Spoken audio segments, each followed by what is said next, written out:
twongeye kuguha ikaze ku isengesho ribohora official. Mwebwe bakunzi b'isengesho ribohora official, twari tumaze igihe kirekire, iminsi yari igiye gukubita icyumweru tutabona umwanya wo kugira ngo tuze tuganire namwe ijambo ry'Imana ndetse dufate umwanya wo gusenga. Ntabwo biba byoroshye kubona umwanya, ariko Imana ishimwe ko iduhaye umwanya kandi ibidushoboje. Imana amahoro ibahe umugisha. Ngaho garuka rero natwe twagarutse tuganire. Hari ubwa mbere nyuma yo kuza kumva ufashijwe, kandi hari ahantu ijambo rikuvanye ndetse rikugejeje ndetse n'isengesho, ntuze kugenda udakoze sabone cyangwa se subscribe, cyangwa se ntugende udakanze na like. Ikindi kandi ukeneye no gushyigikira uyu murimo dukora, wadushyigikira nabyo Imana yaguha umugisha kandi yakugirira neza. Reka dufate umwanya wo gusenga, hanyuma tuganire ijambo ry'Imana. Imana yateganyije ko tuganira namwe uyu munsi. Data, mu izina rya Yesu Kristo turagushimiye ko udufashije kuba tongeye kugaruka ku isengesho ribohora official, kugira ngo tuganire n'abagana hano n'abagana kino gicaniro cy'isengesho ribohora official. Turaguhamagaye, duhamagaye umwuka wawe, duhamagaye imbaraga zawe, duhamagaye abamarayika b'ijuru kugira ngo Mwami ubohereze kutugota no kuturinda. Kandi buri wese uje hano ku isengesho ribohora official, ndasenze kugira ngo umwuka wera amuhe gufashwa, amuhe kubohokera mu ijambo, kandi amuhe gucirira mu isengesho riri bucahanga hanyuma y'ijambo. Wiheshe icyubahiro, nanjye mpinduka akanwa kawe, katika jina la Yesu Kristo umwana w'Imana nzima. Ugeze ku bantu bawe bose bagana isengesho ribohora official icyo ushaka kubagezaho biciye muri njye, ni mu izina ry'Umwami gapfa kazuka, amen. Ndagira ngo tuganire ku ijambo ry'Imana tubona hano muri Zaburi ya 40 umurongo wa mbere kugeza kwa gatatu. Zaburi ya 40 umurongo wa mbere kugeza kwa gatatu, handitse ngo: nategereje Uwiteka nihanganye, antegera ugutwi, yumva gutaka kwanjye, kandi ankura mu rwobo rwo kurimbura no mu byondo by'isayo. Ashyira ibirenge byanjye ku rutare, akomeza intambwe zanjye. Hano turumva hano Dawidi icyo ari kutubwira. Aratubwira ko yategereje Uwiteka yihanganye. Bishatse kuvuga ngo hari ibintu yari amaze igihe kirekire ari gusengera, hari ibintu yari amaze igihe kirekire ari kwinginga Imana ngo abibone. Ariko muri icyo gihe cyo gusenga no kwinginga haciyemo intambara nyinshi, haciyemo ibitero byinshi. Muri ibyo bitero byinshi Dawidi hano aratubwira yuko yaje kwihangana.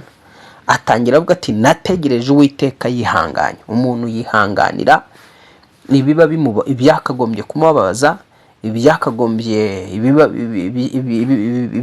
bimwambura icyubahiro. Umuntu yihanganira ibimutesha agaciro, asenga Imana, ahamagara Imana. Dawidi ni kenshi yagiye ahura n'ibizazane, yagiye ahura n'intambara nyinshi zitandukanye zarwanyaga destination yiwe, kugeza igihe na bene nyina batajyaga bamutahura, batajyaga bamwumva, ndetse na se akaba yari yasaga nk'umwana wa nyuma atahaga amahirwe yo kuba yakwimikwa ngo abe umwami.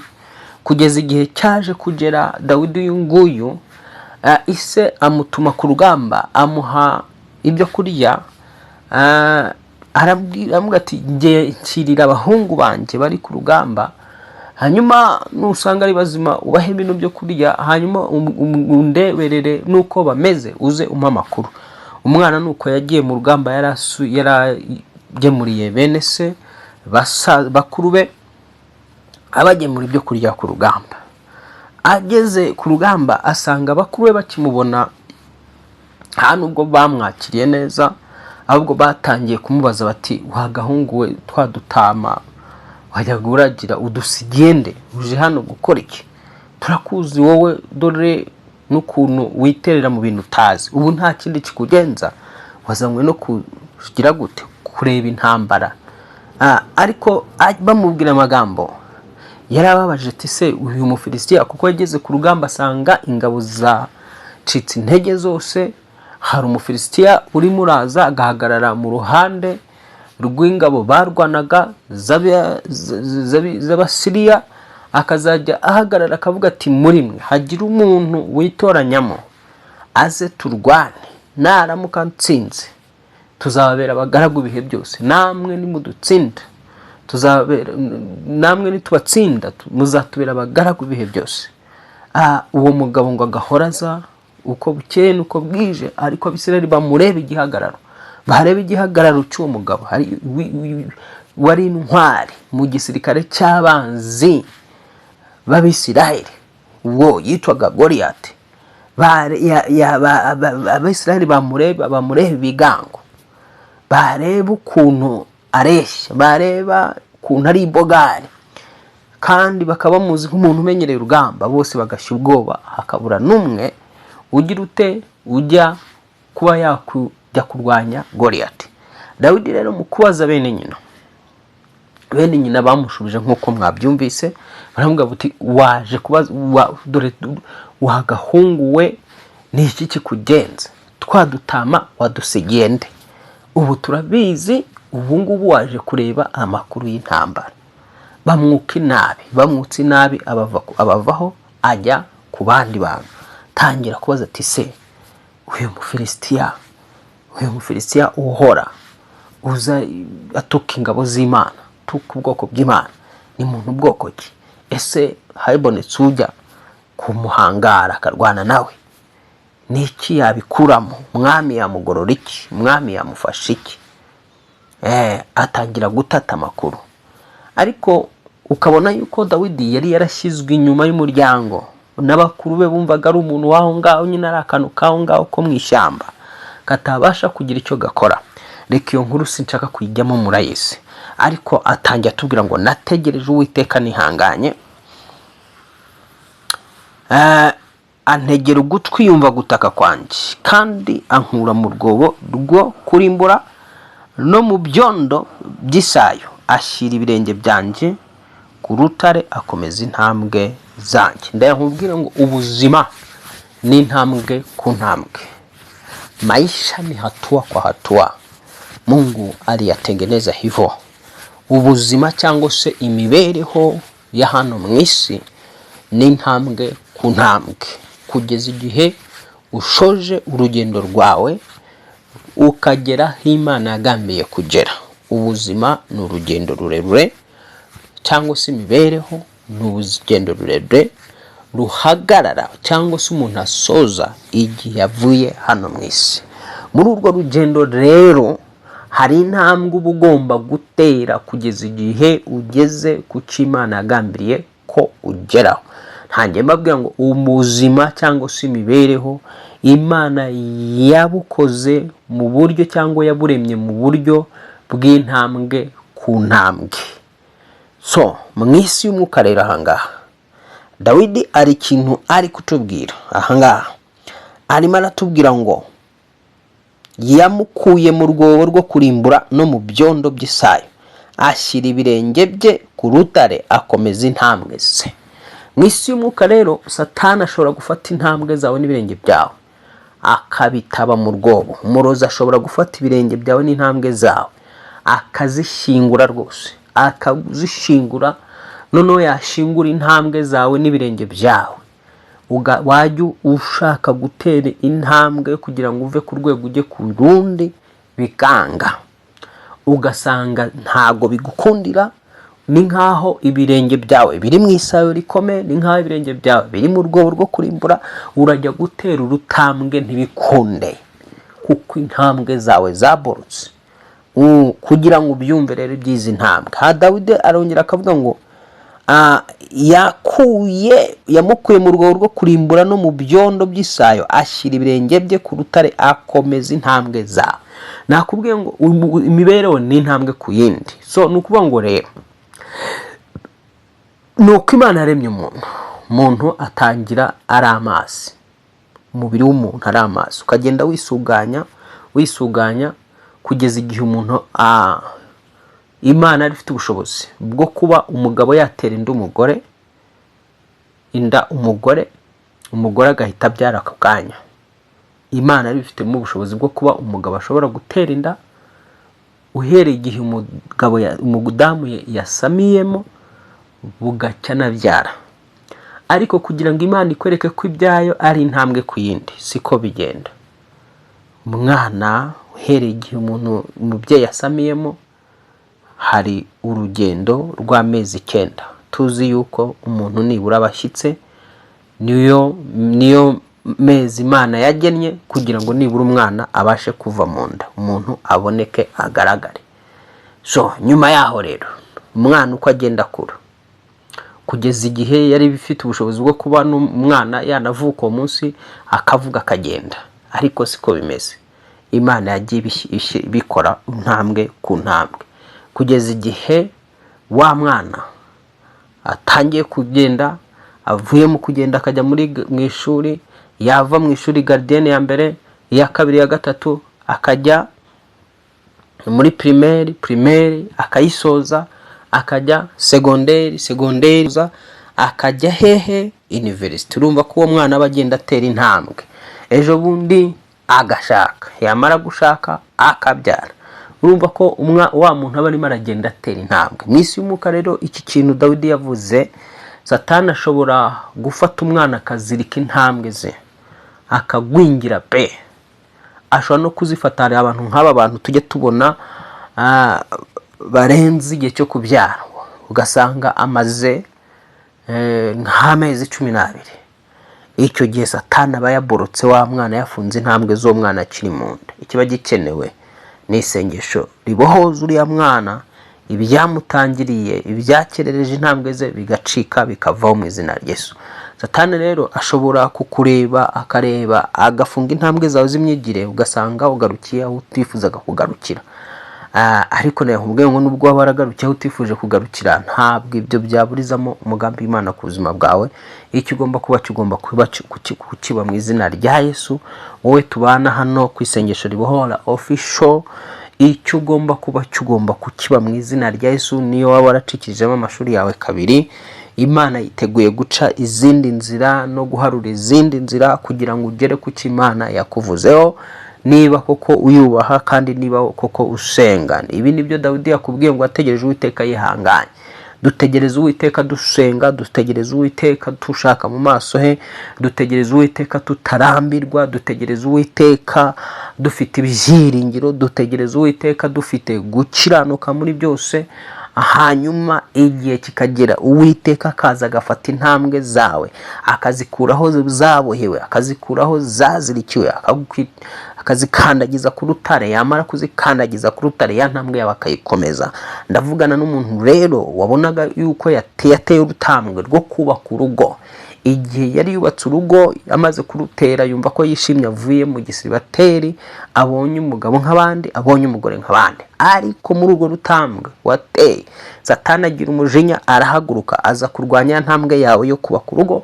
Aka kanya urugo rwa ruri muri mbera, bitewe n'imbaraga zarwanyije iyo ntambwe wari uteye yo kubaka.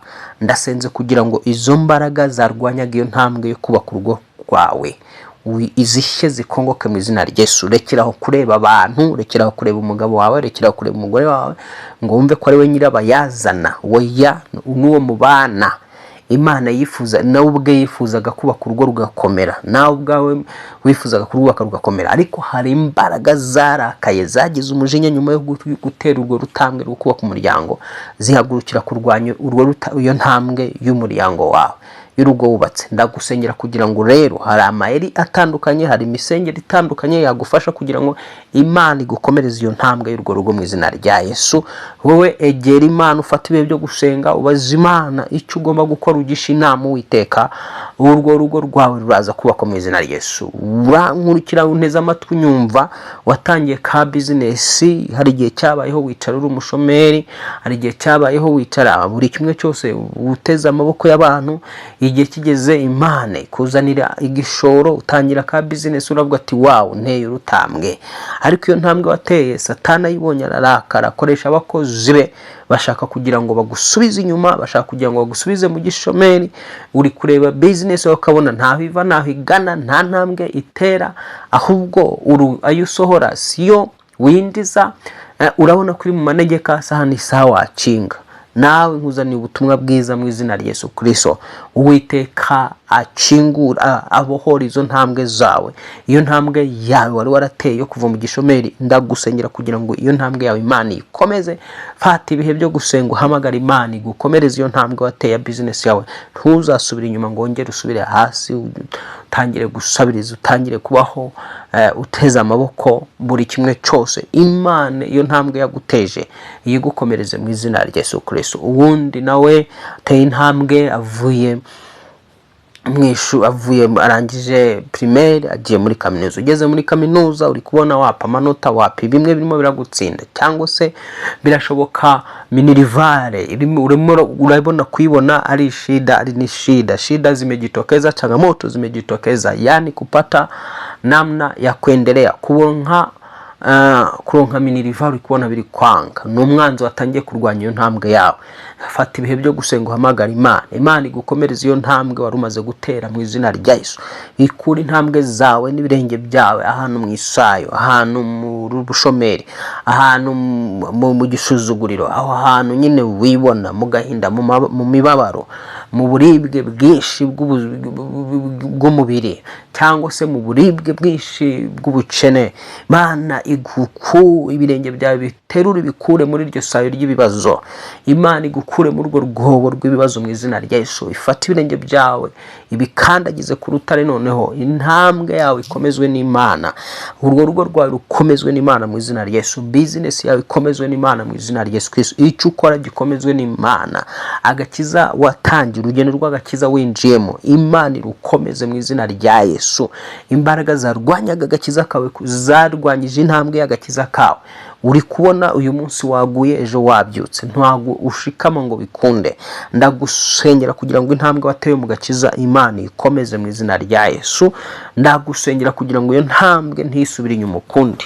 Dukomeje tugasoma ahangaha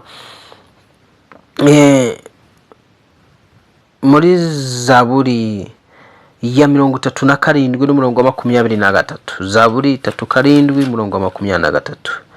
Zaburi 37 umurongo wa 23 handitse ngo iyo intambwe z'umuntu zikomejwe n'Uwiteka akishimira inzira ye, naho yagwa ntazarambarara, kuko Uwiteka muramije ukuboko kwe. Urumva ko hano ijambo rivuze ngo iyo intambwe z'umuntu zakomejwe n'Uwiteka akishimira inzira ye, naho yagwa ntiyarambarara, kuko amuramije ukuboko kwe. Birashoboka rero ukabona wari intambwe zawe zari zigiye gusubira inyuma cyane, ngo ufite ubutumwa bwiza bw'uko Uwiteka aje gukomeza intambwe zawe mu izina rya Yesu. Aje kuzikomeza, abatuma intambwe zawe urutambwe ruteye rwose usanga rurwanywa, ahubwo ukisanga urimo uragenda usubira inyuma, aho kugira ngo utere intambwe ijya imbere mu bwiza bw'Imana, aho kugira ngo utere intambwe ijya imbere mu masezerano y'Imana, aho kugira ngo utere intambwe mu gakiza, mu mpano zawe, aho kugira ngo utere intambwe mu bifatika, uri kwibona ugenda usubira inyuma, cyangwa ukagenda ugaruka ahandi watangiriye. Ndagusengera kugira ngo mu isi y'umwuka akazitiro bakubaciye bakagushyiramo uruziga, mu isi y'umwuka rukuntu ushobora gufatwa n'abana mu mwijima, bakakubakira akazitiro bakagushyira mu ruziga, bakatura akavuga ngo uyu muntu ajya ahora yizengurukaho ntazava ahangaha. Ndakwatura kugira ngo uwaba yaragushize mu ruziga kano kanya akakwatura amagambo akomeye yo kuvuga ngo ntuzagira aho uva naho ugana, akatura yuko uzajya uhora wizengurukaho. Ayo magambo ndayasibye mu izina rya Yesu, tagukirizamo. Ndakwatura kugira ngo uve muri urwo ruziga mu izina rya Yesu Kristo. Va muri urwo ruziga mu izina rya Yesu Kristo. Nawe waturuti ndaruvamo mu izina rya Yesu. Niba unteze amatwi ariko wibona wizengurukagaho ntaho uva ntaho ugana, mu gakiza nuko, mu mikorere nuko, mu mico nuko yani nta mpinduka zigaragara mu buzima bwawe. Ndagusengeye kugira ngo ako kazitiro wazitiwemo n'abadayimoni, wazitiwemo n'abarozi, wazitiwemo n'imbaraga zose z'umwanzi, ako kaziga gacike mu izina rya Yesu Kristo umwana w'Imana nzima wapfuye akazuka. Ndatura kugira ngo ibirenge byawe bivanwe mu isayo ry'ibibazo, ndatura kugira ngo ibirenge byawe bivane mu rwobo rw'igisuzuguriro, ndatura kugira ngo ibirenge byawe bivanwe mu rwobo rw'indwara, ndatura ngo ibirenge byawe bivanwe mu rwobo rw'ikimwaro, ndatura ngo ibirenge byawe bivanwe mu rwobo rw'ubutindi n'ubukene bwinshi. Uwiteka yongere gufata ibirenge byawe abihagarike ku rutare kandi akomeze intambwe zawe kugira ngo intambwe yawe itazigera isubira inyuma n'ukundi, itazigera ikombatwa Satani akayisubiza inyuma, kuko Satani ashobora gufata intambwe yawe akayisubiza inyuma ariko akoresheje abakoniko nakoresheje abarozi. Dukomeje tugasoma ariho tugiye gusoreza mu Migani 4:12, Migani 4:12 aho ngaho, hanyuma dusoze dusenga Imana. Migani 4:12 handitse ngo, Migani 4:12 handitse ngo, nugenda intambwe zawe ntizizateba kandi ntiwiruka ntizizasitara. Ukomeze cyane icyo wigishijwe ntukireke, ugihamane kuko ari cyo cy'ubugingo bwawe.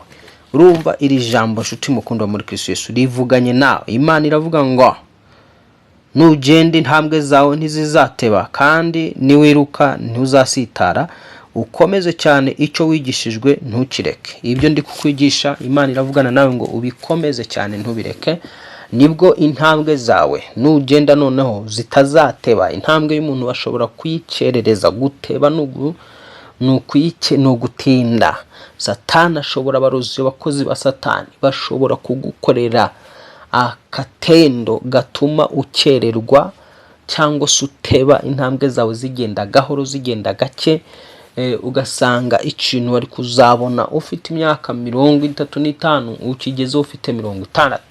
Ugasanga wari warandikiwe kuzagera ku mugisha runaka mu myaka runaka, Satani akaza agateza za ntambwe zawe guteba nk'uko byumvise, kuko ijambo ryayo rije ritubwira ngo nugenda intambwe zawe ntizizateba. Bishatse kugaragara ko intambwe z'umuntu zishobora guteba zikagenda zikurura zigatinda ntizigera aho zakagombye kugera. Aho niho uzabona umwana wakagombye kuba ari kuvuga, ugasanga niho atangiye kuvuga. Ya ntambwe y'uwo mwana iba yakererejwe, iba yadindijwe.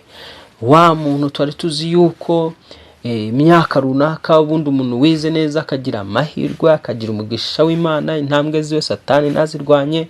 12 uburangije primaire, 18 urangije secondaire, 20 ningahe nibura 4 ukaba 2 cyangwa se 4 ukaba wararangije kaminuza aho ngaho. Urumva rero, ariko Satani ashobora gukereye impamvu zituma utinda ucererwa, ugasanga atindije za ntambwe zawe, wisanze usoza amashuri uri muri za 40 ingahe. Imana mu izina rya Yesu Kristo igutabarira abana, nawe ubwawe gutabara mu izina rya Yesu muri buri kimwe cyose ukora. Intambwe zawe ntizongere gucererezwa mu izina rya Yesu, kandi intambwe zawe ntizisitare. Hari igihe Satani abona yuko intambwe yawe yakomeje n'Uwiteka akazana ibisitaza kugira ngo usitare.